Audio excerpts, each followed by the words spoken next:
Have you ever wondered what goes on behind the table at a dance competition? Exactly what are the judges looking for anyway? This is Making the Impact, a dance competition podcast. Each week we'll cover a different topic related to the world of competitive dance from the perspective of the judges behind the table.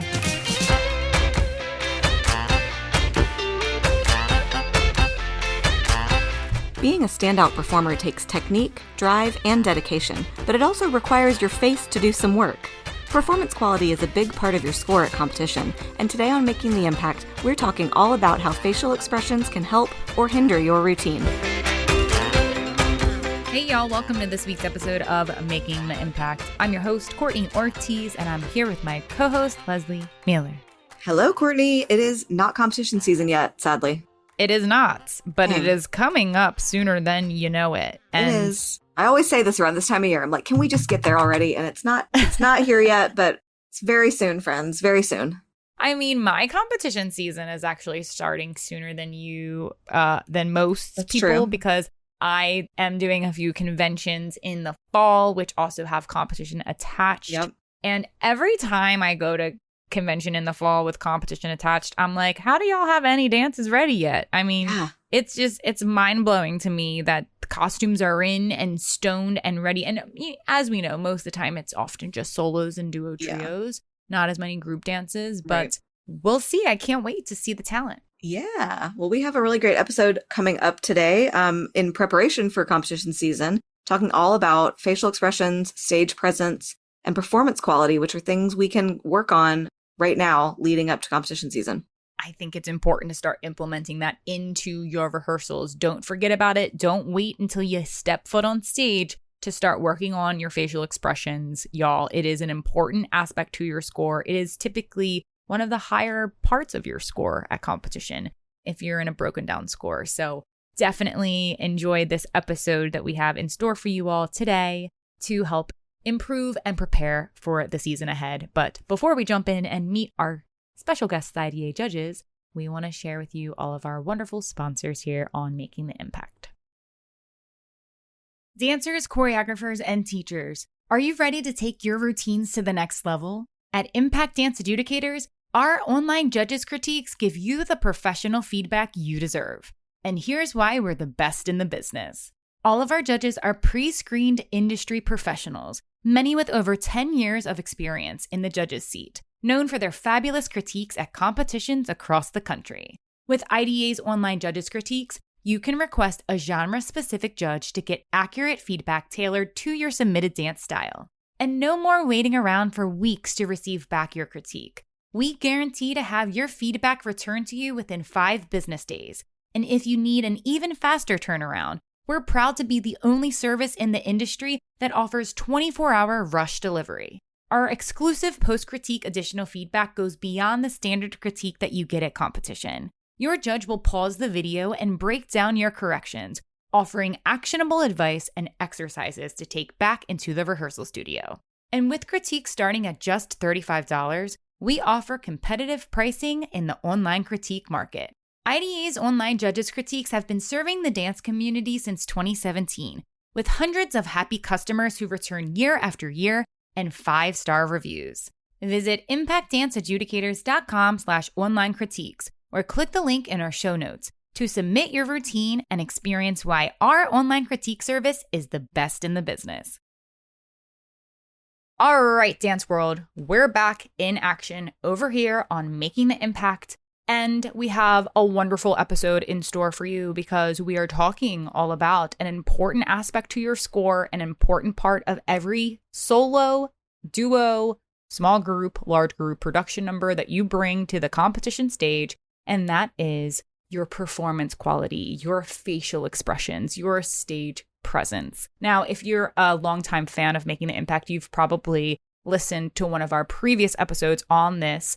Go give it a listen. Stage presence was one of our most popular episodes that we've done in the past, but now we're going to have a new conversation with 2 IDA judges giving their perspective on this important aspect of every single dance at competition. 2 talented IDA judges, and they're all coming to us from New York City today. The very first guest that I'm excited to welcome back to the podcast, they haven't been here in a hot second. Season 2, Episode 35, A Place for Every Dancer, Gender in the Dance Studio. I am so excited to welcome back to the podcast, Rayne Thiemann to the pod. Welcome, Rayne. Yay! Thank you for having me back. I'm so happy to be here.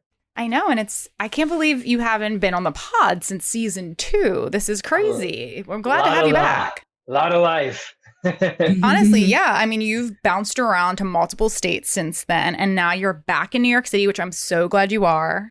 And it's just so great to have you on the roster for so many years and supporting IDA. And I know that you have so much to share in this chat because you have performed and been on all sides of the table. So we're thrilled to have you here. And if you wouldn't mind sharing with the world more about you, where you grew up, your dance training, any credits you'd like to share, and what you're working on now. Absolutely. I am a dancer that started in Atlanta, Georgia, where I grew up. I started with the the Gwinnett Ballet Theater first in the Northeast Atlanta Ballet.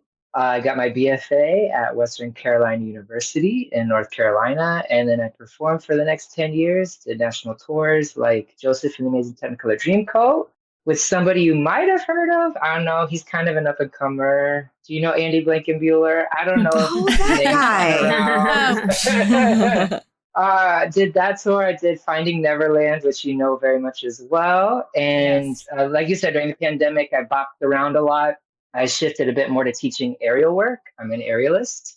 And that's what I do here in the city. I teach aerial arts, and I am now a certified stretch therapist as well, just expanding on past experience with yoga and all of that. So that's what I do here. I'm going to come visit you at Stretch Lab. Please do. We're in Tribeca.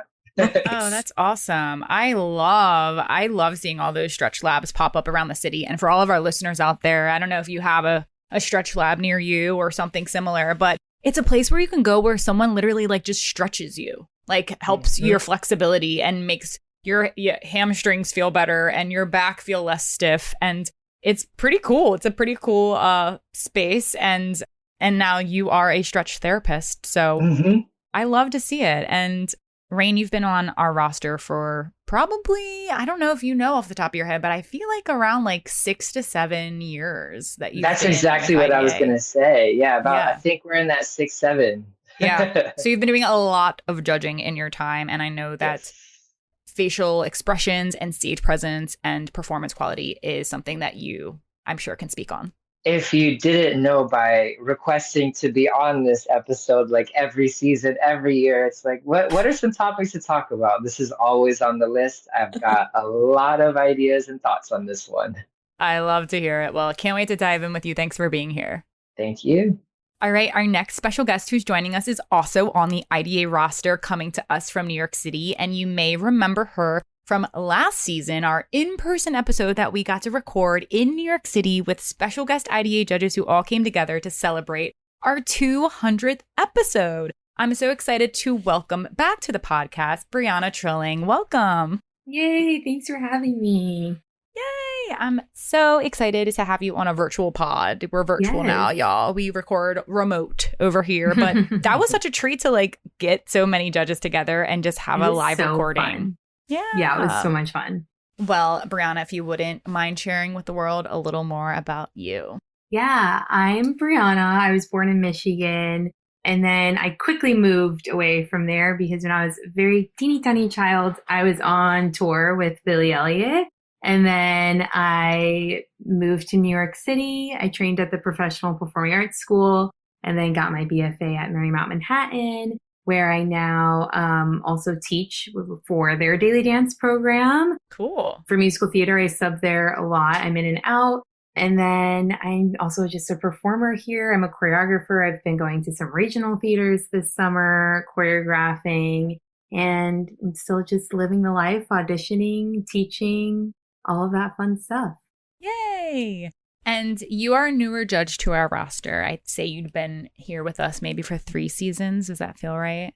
Yeah, I was going to say it was either 2 or 3. Yeah, I think maybe we're heading into your 3rd season with us.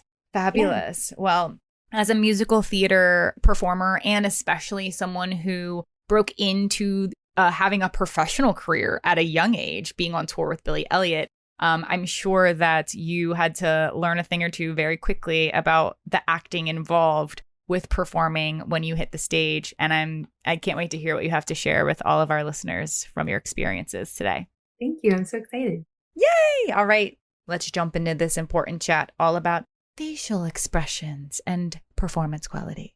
Yes, I love this conversation. And I love, Rayne, that you brought up that this is something you like to talk about and want to talk about. Because it almost on the surface feels like a very basic, like, obviously you have to smile, right, or have some emotion. Like, why, how is this a whole episode? But it is. And I think we need to sort of cover, I guess my first sort of question to jump in is, why is this so important? Not only in the competitive world, but as just almost human beings who communicate through dance.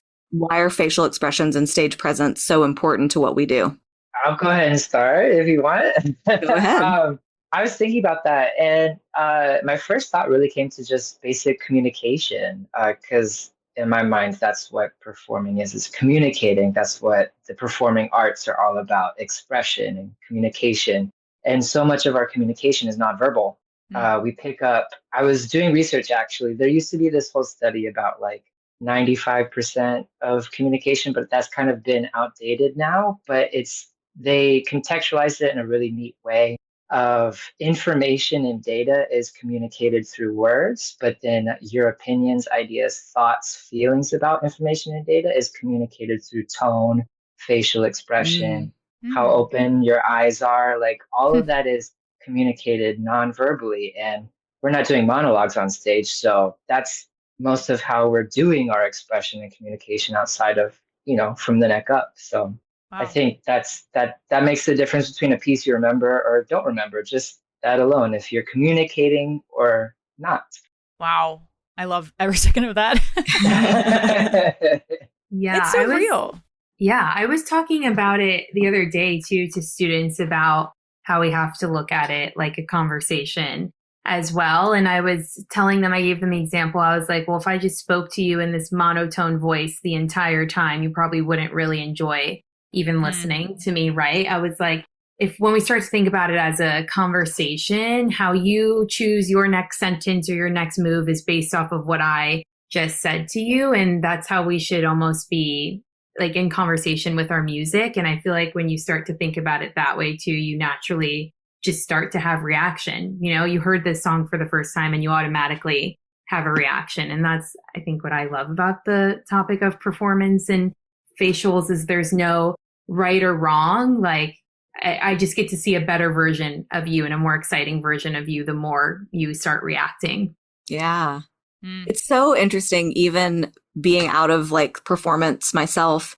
I'm getting married, and based on when this episode airs, I may already be married. I might be right about to get married, but we're learning a wedding dance, and I love the song. It's a song I chose, and we're dancing.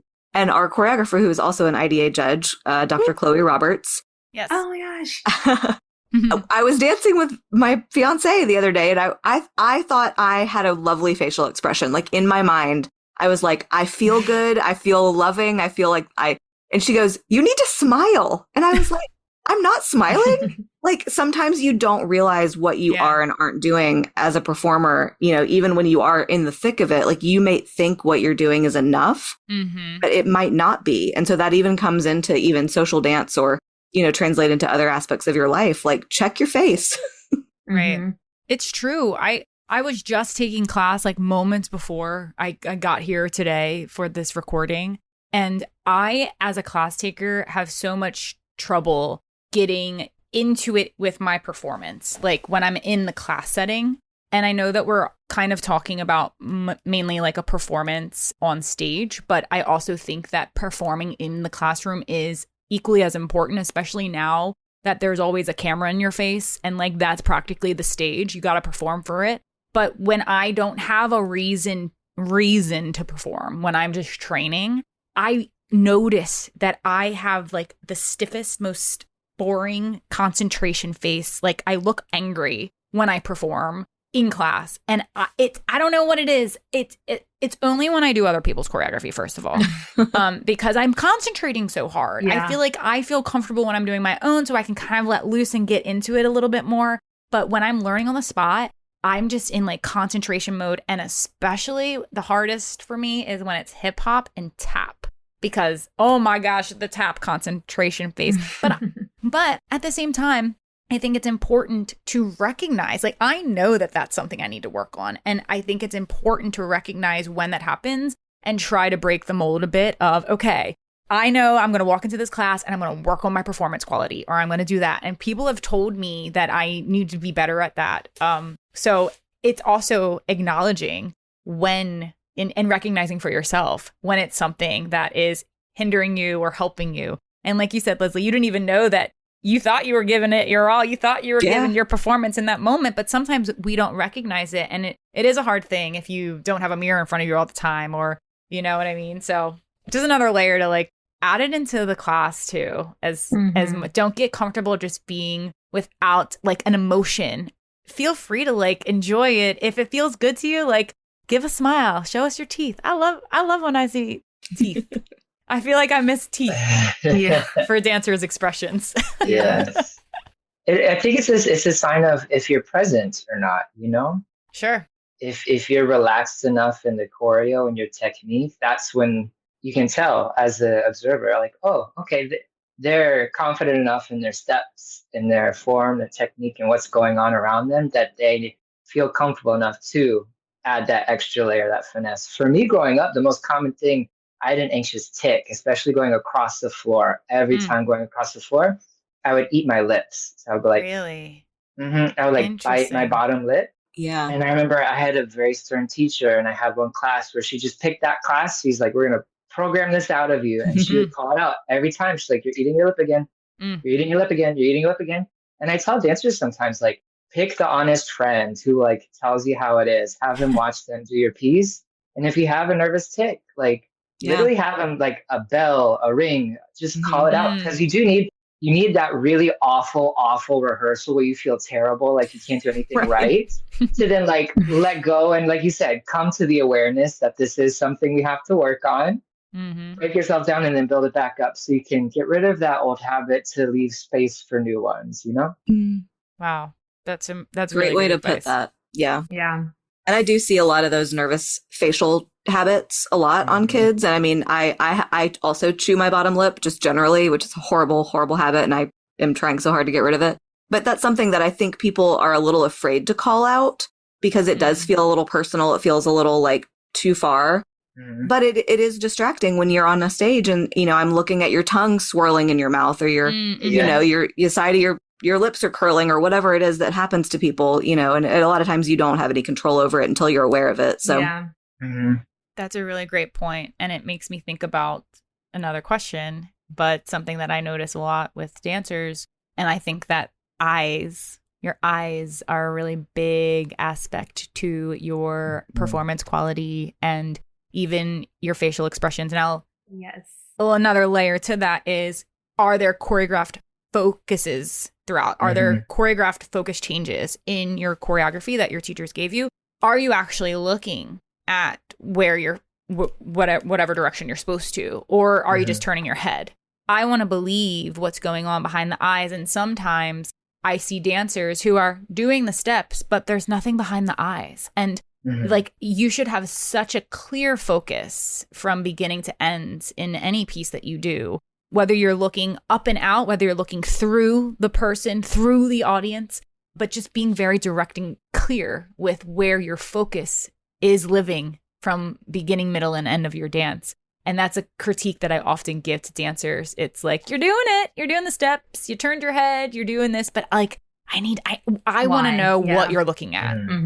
I want to be like, what's over there? What do you see? You know, like I want to be thinking that in the moment. So I don't know if you all feel the same when it comes to eyes in performance quality. Yes. I remember, and I know she's been on the pod, when I had Dana Moore in college, when we did across the floor, she'd be like, Brionna, your eyes. And I was always like, what is she talking about? Like, I'm just doing across the floor. What is she talking about? And she was like, you got to start now. Like, why are you going across the floor? And I was like, oh, well, because we're doing across the floor. But then I was like, oh, now I'm understanding. I'm dissecting more. But I talk about this with my dancers all the time. And I even remember in a solo I choreographed once, we were really, really specific. It was a musical theater solo. with who the person was, where they were traveling, why did that person walk away from you? Because, well, if they're walking away, what's your reaction to it? And I remember we got a lot of critiques being like, I don't know who your other person is, but you have such a strong opinion on them. And for me, I was like, that's like my life goal to hear that in a critique for a student, because that's, I mean, to me, that gives you lessons in storytelling beyond dance, if you're going to dance or not for the rest of your life. But yeah, I'm always also asking that question when I'm judging and critiquing. You turned your head, but why? What's over there? Should I be afraid of what's over there? Are you afraid of what's over there? Or are we intrigued? I understand you're traveling in this direction, but what's going on in this direction? Or even it influences every movement. You're running away, you're running towards, you want it, you don't want it. Mm-hmm. And it always, sometimes I feel like when we talk about it, it sounds silly because it is your eyes at the end of the day, but that can really be, your focus can be the whole reason as to why that solo or that dance is happening. Because if there's nothing happening around you, what are we doing in the space as well? And so, yeah, the eyes lead everything, in my opinion. Mm-hmm. Yeah, that's the biggest thing, because we're often so close too. And I don't think people always realize how obvious it is to us at that little table at the edge of the stage. When someone does that quick, just little look to the side, automatically that's telling me, oh, they just checked out. Yep. Oh, their thought took them somewhere else out of the performance. Oh, they're not staying present on stage because their eyes are giving them. That's one of the fastest, biggest tells ever, is if that eye is in the moment, and then you see that little look away real quick. Also, it applies to other parts of your technique too. I say this all the time for leaps. People looking down at the floor for when they're trying to do their biggest, most beautiful leap. I'm like, where your eyes go, that's where your energy flows too. So on a motion, we're trying to elongate the body, we're trying to build height in the space. Why are we?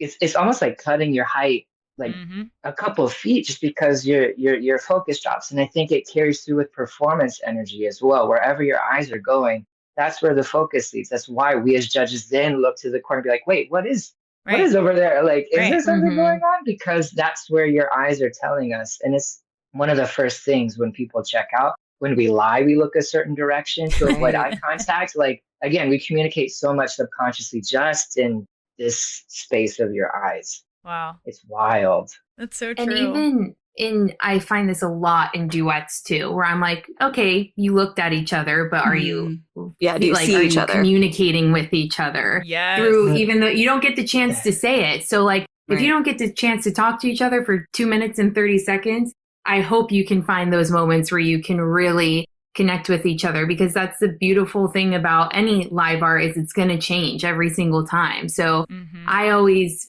feel, at least, like you should want to have those moments with your partner or with your group as well, your trio, whatever, those breakout moments in your group. But I feel like that's another huge critique for me, where I'm like, I can see that your teacher put these moments in here for you, and I just want you to utilize them even more. I mean, I've like stopped talking from when I've seen two dancers just look at each other and take a breath, because I'm like, whoa, this is something I shouldn't be a part of, but I feel honored that I even got to see it, because it's just like your world and I'm here observing it. And it's just, I feel like people forget how powerful it is to truly connect with other people and to be able to watch that. Yeah. Well, and I think that's part of why we wanted to have this conversation, because in competitive dance, sometimes there's other things that are prioritized, right? And I feel like there's so many judges out there, I mean, so many of us included, that are desperate to see the storytelling, the connection, the artistry, and we will reward that when we see it, you know, but we have to see it. So it has to come from somewhere. And I'm so glad that you brought up the duo, because I was thinking the exact same thing. I mean, the amount of times that I tell duos before they are about to lift, I'm like, look at each other. What is going on? I cannot believe that you're just blindly going into this partnering and you didn't even connect with one another like before. Like, check in with each other, and that immediately like shows your trust to us, like from the viewer side. Like, oh, there's a relationship here. Oh, there's trust between the two people here. They're on the same page. They know the story. They know the intention. And that's what a duo is all about. But like you said, same thing applies in group dances. And when you were saying, Rayne, about like the eyes shifting, I mean, the amount of times that I've seen dancers have shifty eyes where it's very clear that like either we need a little more rehearsal, unfortunately, sad to say, or maybe this is your first time ever dancing without the mirror, and now you're on a stage, and now you're looking out the side of your eye, like, what comes next? What comes next? Because you're not sure. That immediately takes me out of the performance aspect of it, because like you said, your eyes are really telling, and they can really inform everything about how you're feeling in that moment while you're performing. However, side note, jumping to the flip side of choreographer in this equation. Yes, I think that there are many choreographers that will create the focus shifts and things like that within the choreography.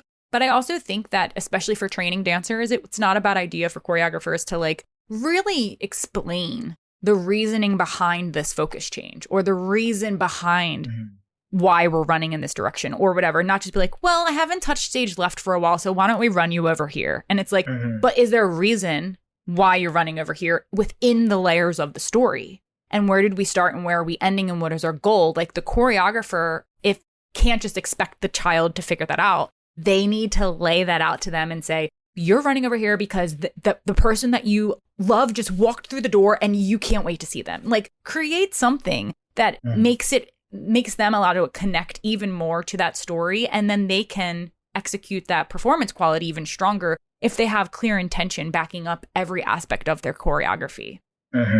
That's what I love about choreographers like Andy, like a lot of people. And I'm a similar choreographer myself. Even if it's not a musical theater piece, it doesn't matter the style.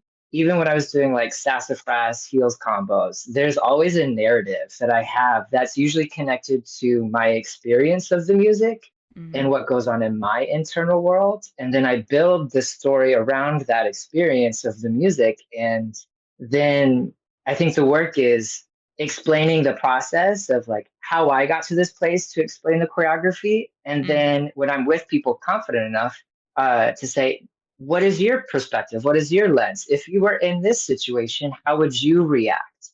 And I think it's that question too of like, this is what brought me as the choreographer to this movement. As you are living in this movement with this music that was picked as well, though, what is your shading of it? How does a quick sound draw your focus, and what energy and what way? And I feel like that's how you then start to turn dancers from robots into artists, you know? Is getting that engagement with them, have it, because I feel like the core of all of the performance note is really just authenticity. We have that BS meter, you know, just in all of us. We as humans know when someone is being real or not real with us, or present or not present. And I think it's just finding that access and giving yourself permission, making sure you're building safe spaces to allow that exploration. And a lot of the times, even with my oldest students, even adults still need someone in the room to say, this is the safe space. And usually I use the tool of being silly. If you are silly and create a safe space, doesn't matter the age group, suddenly people laugh and they relax a little bit and they feel a little bit more at ease to then play, because it is play at the deepest core of it's all play, it's all expression, it's all exploration, you know? So like make it feel like play again, and then that can free us into ways of finding that authentic connection to why we're doing the focus shift. Oh, this is a piece by Bjork, so it really has no narrative, no meaning. It's just a bunch of blips and sounds. But in my inner world, Bjork. in my inner world, I'm Katniss Everdeen, you know? And like I heard a branch snap over there, which is why boom, I do that sharp energy focus to the corner. And now it's bringing all of my focus, and that then motivates the movement to why I make that cross, you know? I want to watch this piece. Can I please watch this Bjork piece? Like, I'm ready for it. The Katniss Everdeen Bjork piece. I'll work on it for you. I mean, I think you brought up a really good sort of segue into, I want to continue this part of the conversation of authenticity versus just performance over the top too much, because we've all seen those routines where, you know, they've just been told to just like slam the faces just in your face, and it's too much and it doesn't feel authentic. And then that really does affect the performance quality and it affects the score.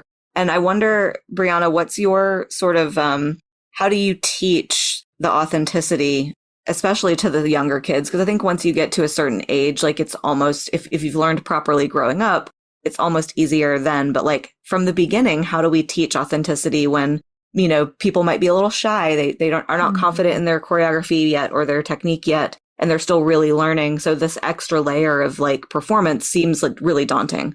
Yeah, I actually almost even find that the authenticity does sometimes get harder with the older ages, because that's when life starts to shift and everything starts to change and people's opinions start to be stronger. And I remember when I was teaching this summer, we were doing a combo that was, the first half of it was pretty still and very reactive. And I noticed everyone started to get a little tense. And I was like, I obviously knew the answer, but I was like, why are you so scared? And everyone was timid to answer too. And I was like, it's because I'm just asking you to be yourself right now. And a lot of the times, especially with the younger ones too, when we're learning about facials, it kind of goes back to like program facials, what I was talking about on the 200th episode.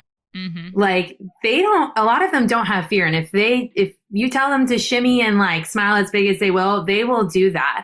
But when you aren't given those facials to have, and I'm really asking you just to show me your actual reaction, you don't have something to necessarily hide behind anymore. You don't have that big smile. You don't have the kissy face. You don't have the big gasp, like all of that. When I'm asking you to just be real, that's when people start to get nervous. And I'm like, listen, I get it. We perform because we want to get away from things too sometimes. Like, I understand dance is an escape as well. But I'm telling you, like, the best version that I can see of this is what you bring. Because sometimes when you do this too, like, I had no idea it could even look like that as a choreographer. And I'm so beyond pleased that it does. But I just find in general, of all ages, like asking the why, even for the little ones, I'm like, okay, so we just ran this way. Well, what did the song just say there?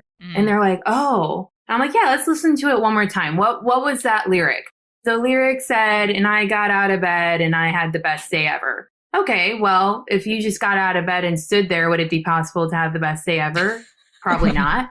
So we have to go run somewhere. Like, if you just start asking the why behind everything and really breaking it down, I'll do the same thing for the older kids too. Even if we're dancing to a song with no lyrics, I'm like, well, what instrument did you hear there? I heard the piano. Okay, I heard the guitar. But now let's kind of find the version together where this is what we hear, and that creates our next movement over there. And I find it's just, that's what really gets them out of this like programmed land, because then they really have to think about, wait, I do have to have some kind of expression here, and I actually have to understand why I'm doing it, instead of someone just telling me like, big happy face here, I'm happy because I'm dancing. I would hope so. So I'm like, well, that's the goal ideally. So just keeping the questions flowing, and that's really when it starts to become collaborative for everyone too. And that's the exciting part, because I've taught so many times where it's been like, I never ever thought that it was going to end up like this, but you doing your version of it is much better than what I pictured you doing. And I feel like that, with all of that to say, connecting things to relatable experiences for kids is a very helpful tool on the choreographer's end when you're picking songs, when you're picking themes, when you're picking what style of movement to offer to the appropriate age dancer, which is why age appropriateness is so important, I think, in even this conversation of facial expressions and stage presence. Because at the end of the day, we have already said a little bit, and we're going to continue to talk about it, about how we want to know what the story is and the intention. And if it's unrelatable to a child at 8 years old, if they haven't had that type of lived experience yet to connect to what you're giving them, it's going to be harder to dig out that emotion and expression in their performance quality. But if it's something that they can relate to, that feels fun, or if it is sad, like, let's be real, kids are sad, like, but just make sure it's not going over their head, because that's going to make it harder for you to pull that performance out of them, and or it feel inauthentic and unauthentic. It's not going to feel genuine and honest and true. And we don't need it to be over the top dramatic either. It has to read to the back of the audience, but at the same time, it can be. I would rather see a dancer really just connect and emote to what feels natural for them than it feeling forced, which is often what we see. And I think that a lot of times people are like, well, I don't know how to get them to perform at 8 years old, 9 years old. Like, how do I get them to smile on stage? And it's like, well, what is this dance even about? And do they even know what this dance is about? And why did you pick this song? Or did they pick this song? But why did they pick that song? You know, we shouldn't have these many questions sitting on the other side. It should be very clear to us, like, oh, you connect to this and this song suits you so well. And oh, your teacher really understands like your strengths. And oh, I love your smile here. Like, that should be the stuff that we're seeing. And oftentimes it's like, okay, that performance quality score is going down, unfortunately, because it's very clear that like this dancer has no idea what they're talking about and they can't emote and connect to it because of it. Yeah. And I think also when you are rehearsing it with a dancer, it's so important to not just like rehearse it and be like, okay, well, maybe the performance could be connected a little more, but to give them, to actually show them and have them try the options. So it's like, okay, let's try a version where you're super, super over the top happy, where you just love this whole dance. And then we do that once through and then it's like, okay, well, now let's try a version where maybe you're really annoyed by this dance. Maybe you don't like it. And maybe that has nothing to do with the dance, but then they start to understand where they can play with their emotions and that it doesn't just have to be one thing the whole time. Sometimes I find doing like the most irrelevant feeling with the dance actually makes something click for them because they're like, wait, there is more than this one thing that I can play with. I can have all these different facials, even if they are the little ones and they're still just like kind of expanding emotions in their book and stuff. It's like they realize there's more than one option when you just try it a bunch of different ways. I always say strong and wrong. You have to do something wrong to figure out what to get right. Yeah. I love that. I love that. Trying the most irrelevant things to come to a conclusion for something. I think that's great. Yeah.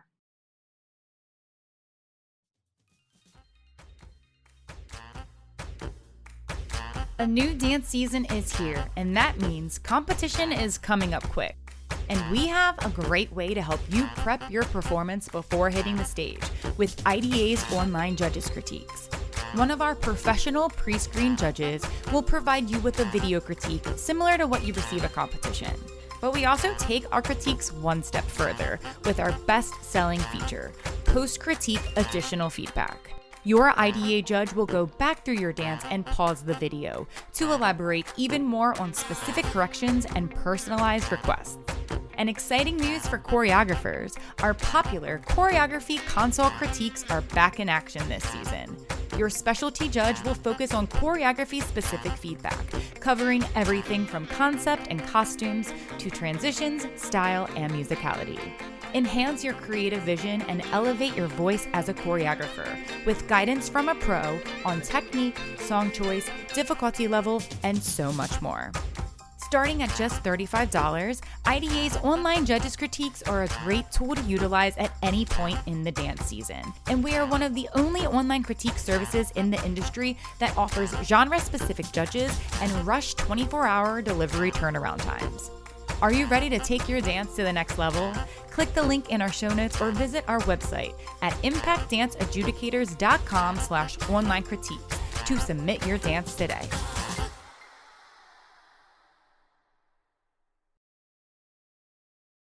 I'm so happy Brionna said that last bit about more than one emotion, because I can't tell you how many times, it's always contemporary, sometimes lyrical, where I feel like dancers have an awareness that the emotional intensity builds. Like they got that far. They know the intensity builds with the music in this, but it always, I don't know why, it turns into like a pained expression. Like I'm feeling physical pain.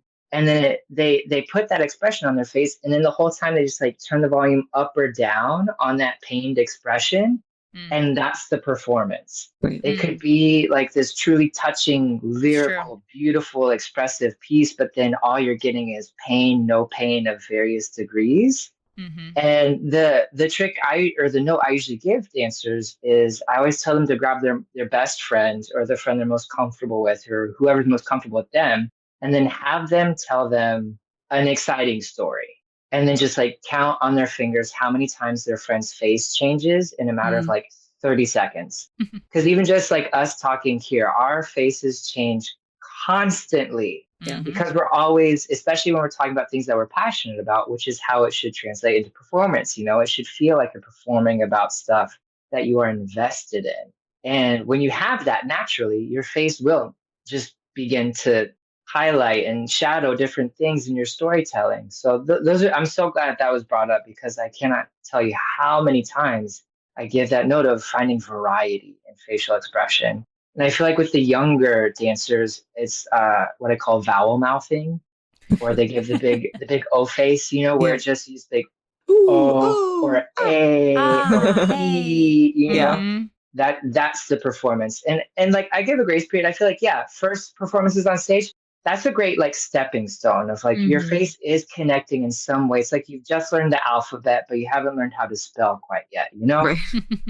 And I feel like once you get past mini petite, honestly, as soon as you graduate from mini petite into the next level, however competitions do it, that's when I think it's okay to start having the conversation of bringing even more variety outside of the vowel mouth scenario.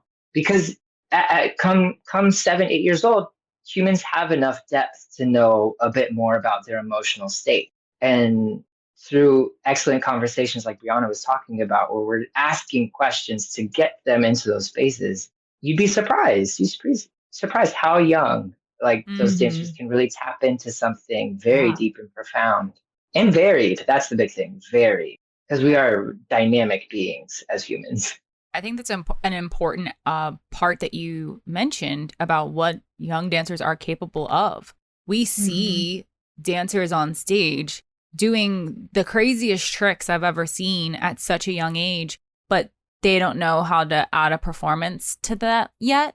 And it makes me think, what is the priority in training and rehearsal?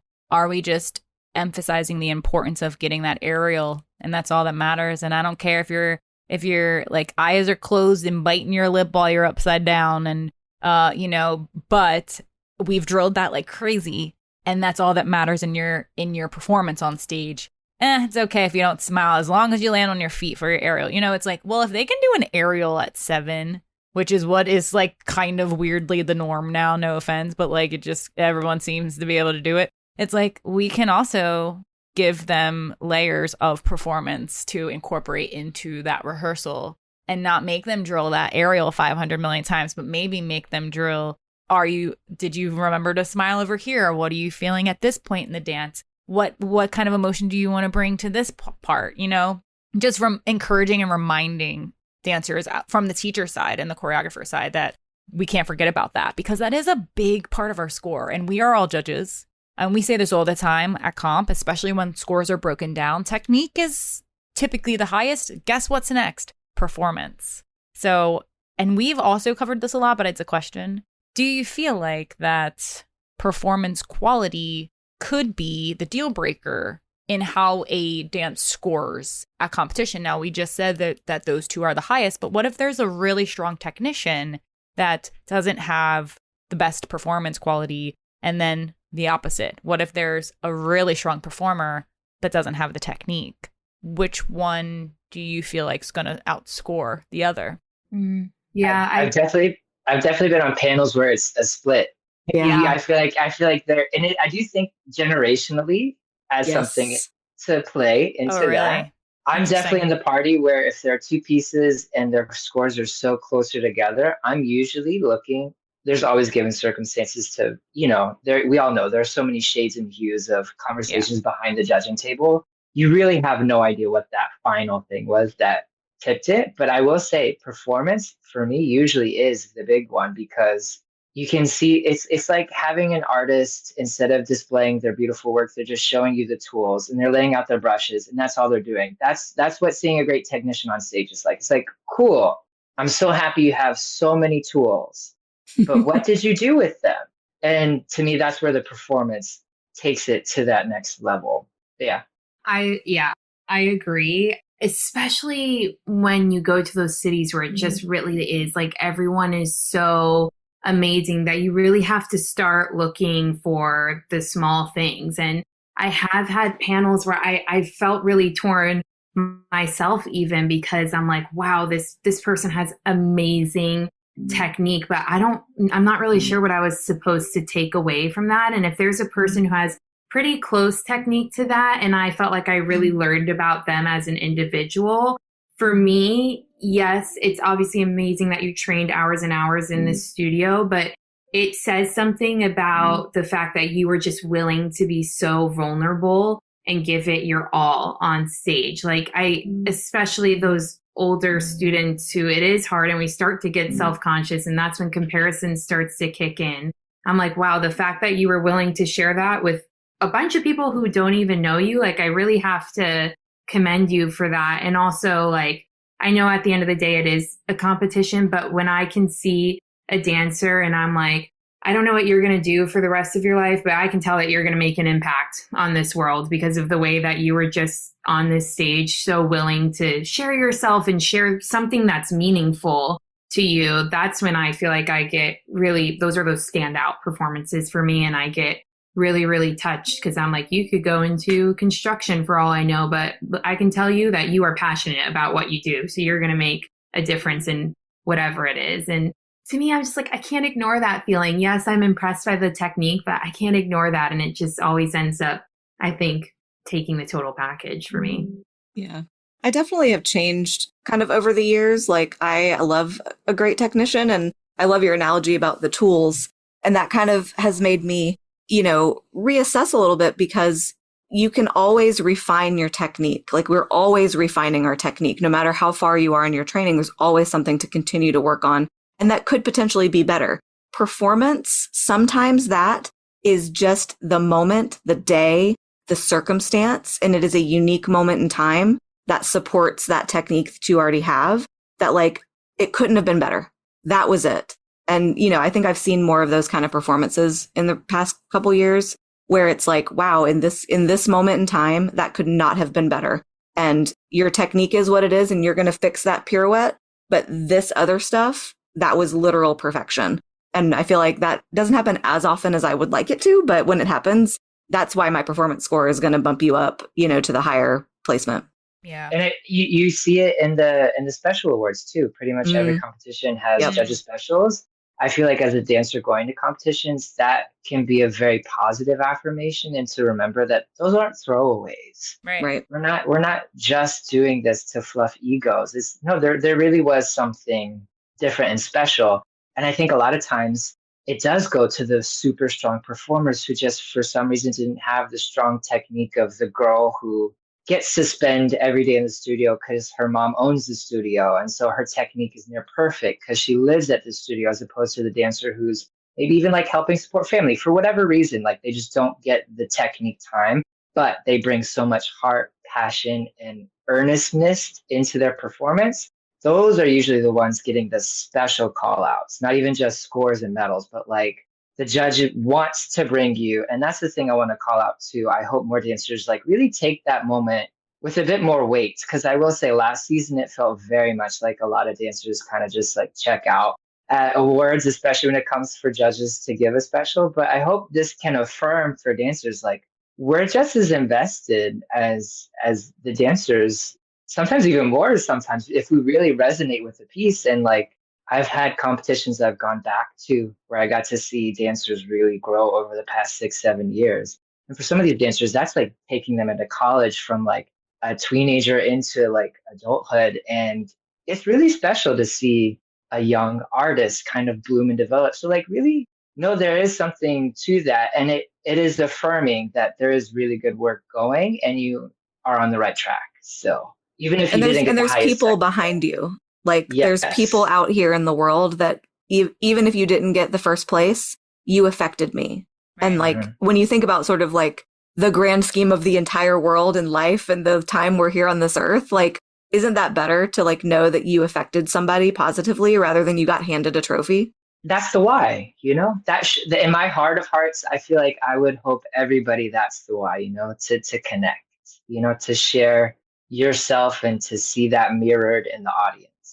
Yeah. And the reaction. As a teacher too, it's, you can bring back all those trophies and decorate your studio and all of that great stuff. But I think watching kids change after competitions and just the experience they even had with each other off stage and meeting new people, and maybe that kid did get that special award and they feel like they really feel that fire in them now to keep pushing and going. Like, that's going to change how they approach class and how they or interact with their friends in class too. And I think that growth is something so special and just like heartwarming to watch. Yeah, I agree. And I feel similar, Lesley, to how you feel. And I think that that is also part of growing as a judge through the years. And, you know, I had a very like close-minded approach when I first started judging at 21 years old. And I've experienced so much more in my career and my life since then, where it really helps me navigate and decide what type of performer I'm really captivated and intrigued by these days versus just the technician. I love a technician. I think it's amazing. But then you start thinking, okay, you're only watching from the neck down if there's no performance. You're just watching the lines and the feet and the legs and the control and whatever it is. But there's nothing going on the face. That's going to hinder my score a lot. And there's the other layer of, and I guess at the end of the day, I just want to be moved by someone. I want to go on a journey with you. I don't need to understand the story as long as you know what the story is. And I want to feel something when I watch, whether I'm happy and excited and smiling in my seat and wanting to jump up on stage with you, or I am going through that same sad emotional journey that you are. Like, I just need to feel something besides just point your feet and stretch your legs, you know, like as a judge. And it would be awesome if I get to a point where I don't even have to talk about the technique because I'm just complimenting. I'm so captivated by your performance that I just am sitting back and watching and enjoying it, you know, and commenting on that, like, wow, what a gorgeous performer. Wow, I'm so impressed by that transition, and I really believe you with that run, or whatever it is. Like, performance notes are great to receive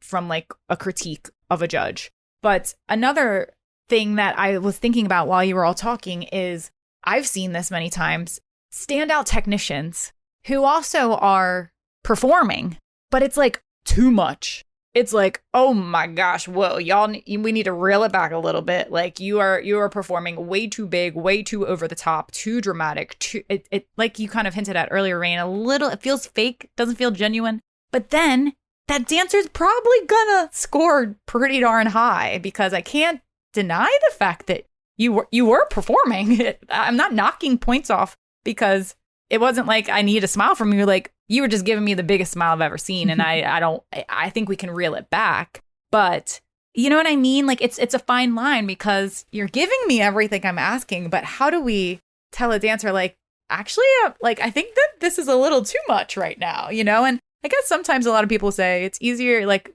go full out and we can always reel it back. Or, you know, it's easier to like tone it down versus trying to pull it out of you as far as like energy or performance quality or whatever it may be. But have y'all ever experienced dances like that, soloists or group dances? I'm specifically thinking of group dances where it's the whole studio just like roaring at you the whole time. And it's amazing and dynamic and exciting and powerful, but also kind of a lot to take in sometimes, I feel, especially when we're sitting that close. Yeah. I mean, I've heard other judges also call it like the decorated stop. They'll say like, try not to decorate your face. And I do find that it is, like you were saying earlier, Rayne, with that contemporary and lyrical, a lot of the times it just starts to become so much that it's almost like pain, or it's like we're really doing like the over the top crying, where then it's like the body is almost starting to go with the tears because it's so much. And I think it honestly goes back to our conversation that we were talking about earlier of like authenticity versus just telling people. And sometimes I'll be like, okay, I see that you do understand why this is happening. Like, we understand what emotion we're feeling. And I appreciate that we did the work to get there. Let's just like, sometimes I'll say, I want you to just rethink, if this was really happening to you for the first time, would it feel like this? And I try to remind dancers in critiques and over, or in class as well, that there's different ranges to being mad and upset. We have all been in such a high level of anger where we haven't been able to move our bodies, and we've just been stuck in a trance. And we've also all felt so upset maybe that we haven't been able to make any expression either. And I think that it kind of goes back to like all emotions on a spectrum, and obviously how we all feel it is different too, but it doesn't always have to be 100. And we are right there. We're right with you. We understand what's going on. And I just tell people, like, trust yourself. You know what's happening. I understand what's happening too. So like, just trust yourself that the most authentic version of you can tell that story as well. And like I've said a million times, it's scary, but like, I'll be like, you got it. You know exactly what's going on. And so do I. So just like, this is a breeze for you, and you don't have to show us that you're working that hard for it. I think that hit the nail on something of not showing the work. Because I feel like when that happens, you're showing the behind the scenes. You're giving the full series podcast about how it was made. You're like really trying to lay it on thick. But when you trust, if you're at that level where you're overperforming, then I think it's just a lack of trust. You have to trust that the work is there, trust that authenticity and presence speak louder than volume in terms of that facial performance. And if you really commit to those two things of being present, being connected, that's another hot topic word that I throw out too. Are we connected to the moment, or are we just put it, like you said, decorating the face, or just like slapping a billboard on your forehead, be like happy, sad, mournful, there's a difference, and there's subtlety, and it just kind of feels organic when you can tell the dancer's connected or not there. Yeah, I definitely can. And I have to say that sometimes when it's overperformed, it becomes the only thing that I can watch and the most distracting thing of the entire dance. It is so hard for me to separate the overperformance from what's actually happening, because it just feels like a distraction to me. And it takes me out of it, just like how eyes can take you out of it. Like the overperformance can take me out of it. And it's such a fine line, because it's like, well, you're performing, you're doing it, you are performing, I have to give you a good score. But now you're so advanced and you're so great that this is a layer that needs to be dissected a little bit more, that needs to be fine-tuned and cleaned a little bit more, just like how clean your pirouettes are. Now we have to reel it back a bit and dig a little bit deeper, almost on like a maturity level of really understanding the intention and the dynamics and this actual story that you're telling, so it doesn't come across as too intense from the viewer's point of view. And it is hard, because I do think that we want to perform all the way to the back of the house. I say that to dancers all the time. Like, I need your energy to not just reach me at the front table as a judge, perform for the whole entire audience, right?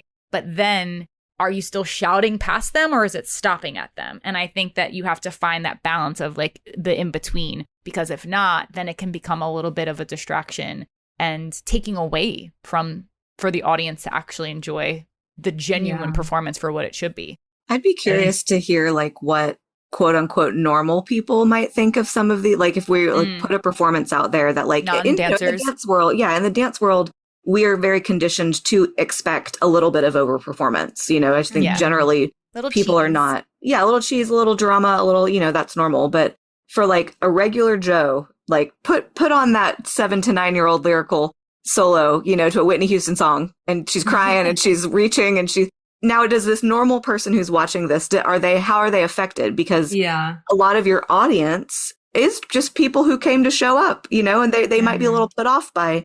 And that's maybe would be an interesting test, just to see like, okay, where are we at with our performance quality here? Everybody bring in the audience. Your Aunt Susan, who's never seen your dance recital before, and let's see what Aunt Susan says, because, it's hard almost to tell as dancers, like, well, is it too much?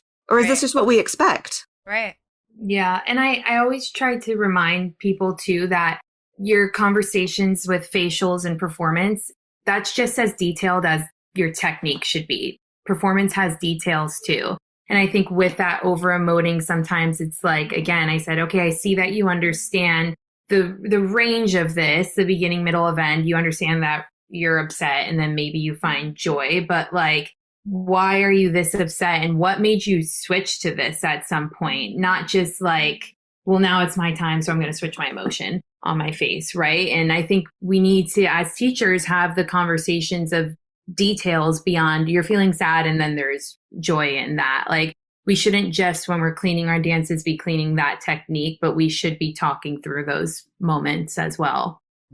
And like you were saying, I think when you're at that level, like you were saying, Courtney, of like we score performance, yes, performance happened, but I think we can recontextualize the note in the moment of like how awesome performance is there. Now we're ready for the next chapter, which is performance quality, which is where you get to incorporate all the other things of your dancing, your technique, textures. We get to use those artsy fartsy terms like textures, like colors, and start to really like paint a picture and not just be like, oh, it's an on off. Performance shouldn't just be like, oh, performance is on, performance is off.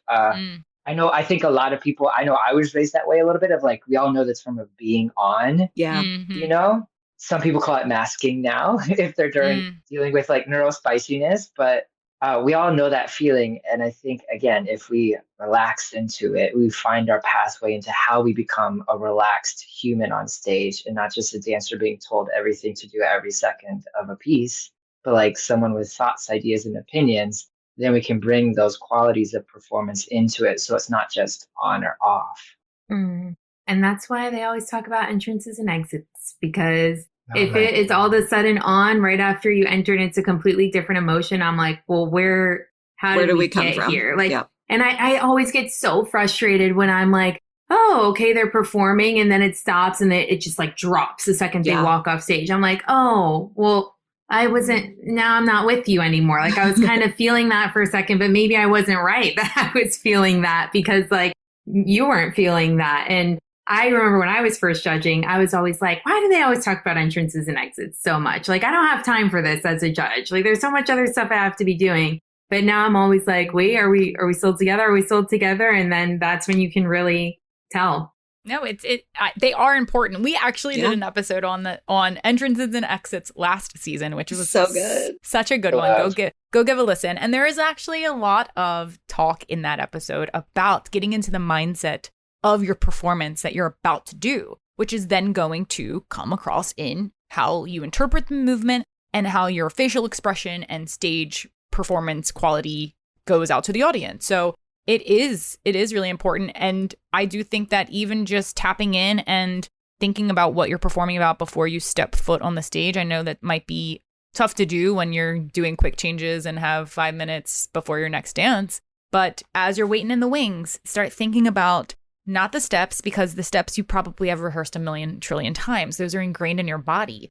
Think about that next layer that makes it more difficult than when you're in the studio, which is performance. You are now on a stage. You are now in a costume. You are now on stage by yourself if you're in a solo. Like, how do you command a room where there are people sitting here watching you versus you just looking at yourself in the mirror? It's a whole nother layer that you, and I was always that dancer. I was like, oh, I'll just wait till I perform when I get on stage. Like, that's what I would always tell myself when I was younger. And I would absolutely deliver. Like, my teacher was nervous as anything, but then I'd go out there and I'd just ham it up and I was just a little cheese ball. Like, I really turned it on, right? But like, again, I think that doesn't work for everyone. Some people naturally have that instinct and really understand it and can grasp it. But for a lot of dancers, there's probably teachers listening being like, well, there's a dancer that they tell me they do it and they get on stage and they're not doing it. So what do I do now? So I think that some of these tools that we said about how we can implement it into rehearsals and not waiting till we get on stage and talking about intention and story, so the dancers really can understand that more and start incorporating that into their training, just like technique training is an important aspect of how you're going to make your facial expressions even stronger when you hit the stage. And guess what? You have tons of time to continue to practice because it's only October and November. We're in the fall right now. So I'm sure that you haven't hit the stage just yet in this competition season. So make sure that we're adding that layer of performance quality to your rehearsals next time you get to the studio. Last question that we want to tackle on this important chat is, we kind of talked about a little bit about lyrical and contemporary, but I feel like that facial expressions and stage and performance quality exists obviously in every genre of dance. So do we feel like that it should have variations across the genres? Are there certain expressions that you expect to see in a particular genre, or can they overlap? What are your thoughts when it comes to a hip hop or a tap or a jazz dance versus a contemporary or lyrical, which we see so frequently? I think it informs it a lot. I think you can tap into pedagogy of, especially if we see it a lot lately in competition. If they're doing jazz or specifically musical theater style jazz, and it's in that Fosse kind of world, that is a he didn't just have his own technique, he had his style and approach to what dance performance looked and felt like. It's very internal. One of the best ways I heard it from Fosse dancers growing up is you take the intensity of a sun and then you shrink it down to the size of a walnut. And that's kind of where a lot of Fosse performance and movement quality lives. Externally, it looks subtle and shaded very slightly, but you just feel like you're getting approached by like a stampede. And that's kind of how his approach was. Whereas there are more social dances like street styles and hip hop, where it was about presentation. It was about self-expression and how you moving looks and feels different than the person next to you. But then that doesn't translate when you're doing a rockette style, where the main goal is we all want to look and feel the same line, technique, style, and energy. So I think it's an important extra layer of the conversation as we're talking to our dancers about not just why we in this moment picked the choreography and these are the steps and what's the story of the piece, but also this is where this genre, I wish more teachers had the capacity to ask questions and conversations about dance pedagogy and where origins of these styles came from and where they were birthed and how they grew and developed, because that really can help provide the tools to give us more options when we feel like we're stuck with just on or off for performance. We can dive a little, it's just another access point. And like, there are certain things historically with ballet where port-de-bras dictates a lot of where the eyes go. We're always focusing that.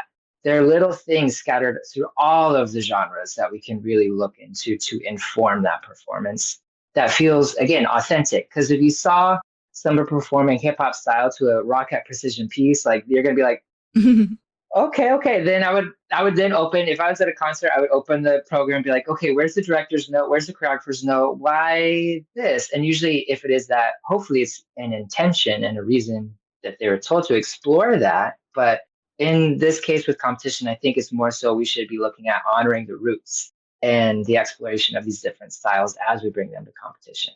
Totally agree with that. And like, I am a tapper at heart. So I always talk about this a lot too, but like I will always give a special to a tapper who is just doing great, has a great technique, but like on top, it's just like they have nothing going on. It's like another day and they're just enjoying it and their body just so naturally, just like cool as a cucumber, so confident. But I also think in tap especially, that's why like shading and textures provide so much of also what is happening with your performance. And even to when I teach the little ones, I'm like, don't you just love stomping your feet? Like, how awesome does it feel to stomp your feet and tap? And like, that's a different kind of smile naturally, even when they're 6 of them stomping their feet, of even when they like to do shuffles, and just that connection between texture and shading. It is such a different performance quality where maybe those styles we don't have that through storyline as much. I mean, it's totally possible, but that might not be the first thing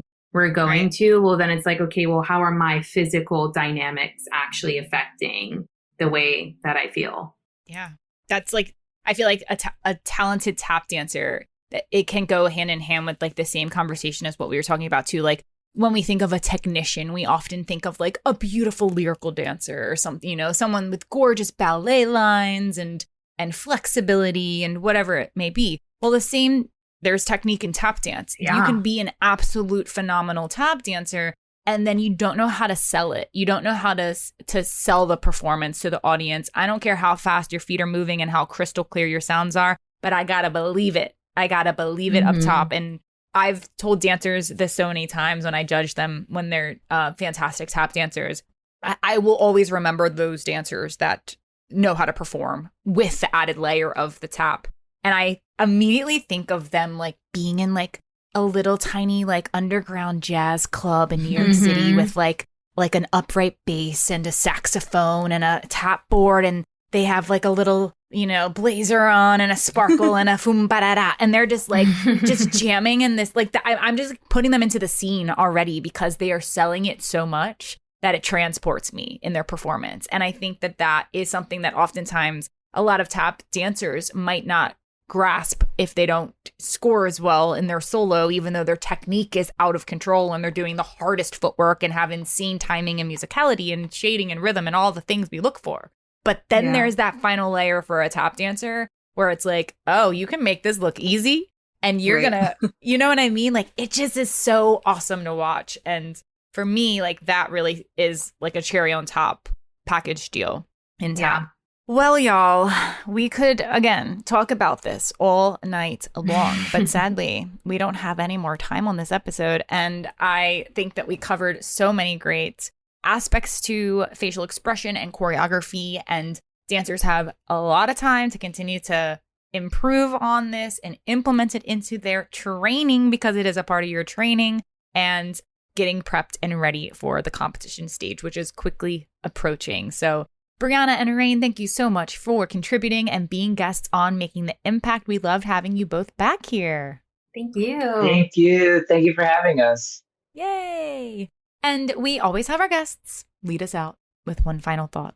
So if you have one more thing you'd like to share when it comes to maybe some tips and advice on what you're looking for as a judge this season on stage, anything we missed with stage presence and performance quality at competition.